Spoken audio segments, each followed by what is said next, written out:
would you mind sharing a brief history of your personal history in education? Okay, well, I was a classroom teacher in science, and back in '98 when they started doing standardized testing in the state of California, I guess because nobody else was interested in doing it, all of a sudden I got in charge of it for my school district. So while I stayed at a school site, I was also for the last 22 years, for the last 20 years of my teaching experience, I was running a testing program for our district, developing curriculum and all that sort of stuff. I retired from the classroom in 2012. My school district, which was Corona Norco, it's a big district. It's 55,000 kids. It's the seventh largest in the state of California. And they hired me back as a consultant to develop science education and technology. And then in the meantime, I was picked up by a consulting firm called Pivot that does education consulting throughout the West Coast. And over the 5-6 years I worked with them, I was in 18 different districts. Currently, one of my districts is Pudong, which is the largest district in Shanghai, China.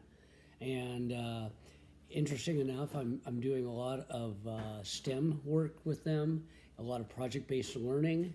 And yeah, so it's ongoing, but exciting stuff. And how do you, as an educator and an instructor for educators, use like maker spaces, like a creative space? Well, I think that with science, science is inherently, technology is embedded into it. However, the technology that's used so often, old school science, it really wasn't a maker space, so to speak, or maker technology, because the outcome was predetermined. Although you used technology pieces, and technology is really any application of a system, a strategy, or actually hardware that you're using to solve a problem. And formerly, most science instruction, it was like a cookbook.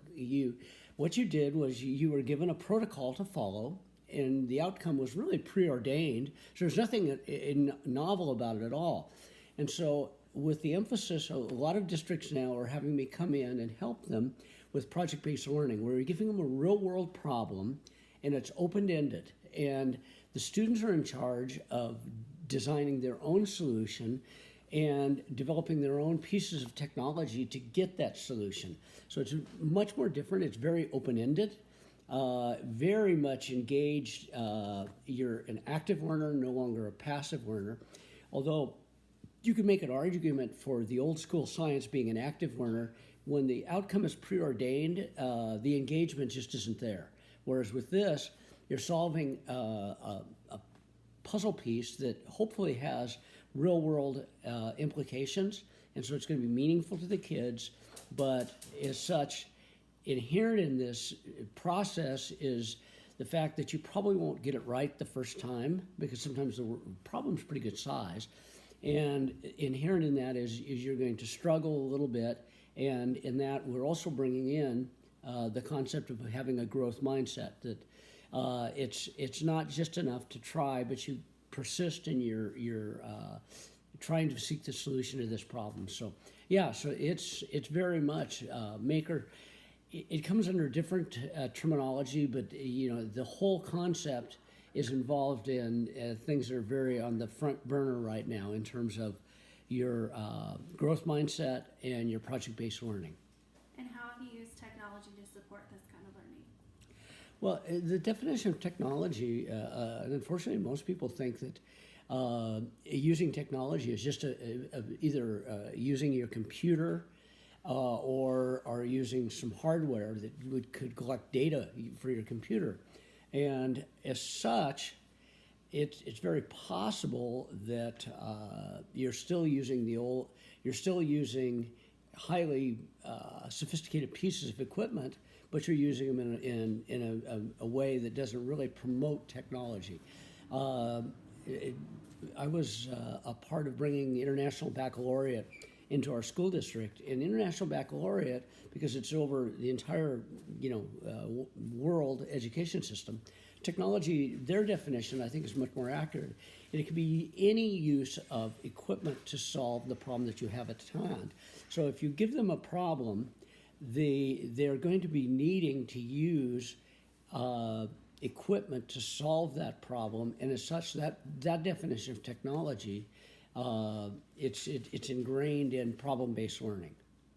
Using that kind of definition of technology, how is integrating technology help to create like a creative space, like a maker space? Well, again, because you're giving the students a problem to solve. Now, you can use technology as simple as one of the things really it was very successful. It's a design challenge. And it's a great way to start students learning that it's about the process, it's about learning, it's about attempting it, and if it doesn't go well the first time, you continue to implement and improvise and succeed, and so you develop that growth mindset. And what it is it's a challenge that you give them a set amount of spaghetti strands, you give them so much tape, you give them a marshmallow, and they build a tower as high as they can. But it has to be stable, and they're rewarded for how high and stable a structure they can make. So there's no real right or wrong with it, but it's about the process, and as such, that introduces the whole concept of that. I had, this last summer, I had 81 Chinese teachers with spaghetti strands building like crazy. And what was really interesting, it was actually a year ago, is I continue to get pictures that they'd taken of their classrooms with kids building these. And it was, for them, it was very, very different because in the Chinese education system, very rarely would students be allowed to get out of their seats and try to actually create and build something. And as such, it was really out of the box for them. But they had so much fun doing this and expanding their own definition of and their own mindset to where the teachers were willing to try it in their classrooms. It was definitely out of the box, and the response I got back from my teachers in Pudong, which is part of Shanghai, was that the kids were so excited to come into class and just to be engaged, and they couldn't wait to see what they were going to do next. And that's the whole idea, because you're engaged, you're active learners. That's the whole idea behind whether you call it project-based learning or creating a maker space. Do you think that using technology makes a difference in the learning process? Well, anything you can do that makes active learners is going to be more successful. I can sit and try and listen as much as I can to a lecture, and I take notes copiously because that helps me to stay engaged. But even at that, every study I've ever seen says you're lucky if you retain 10 or 15% of what's said. That's a passive learner. But if I'm an active learner and I'm actively engaged in it, then my retention goes way up, over 80%. And so, yeah, it's using that technology piece helps create the engaged, active learners.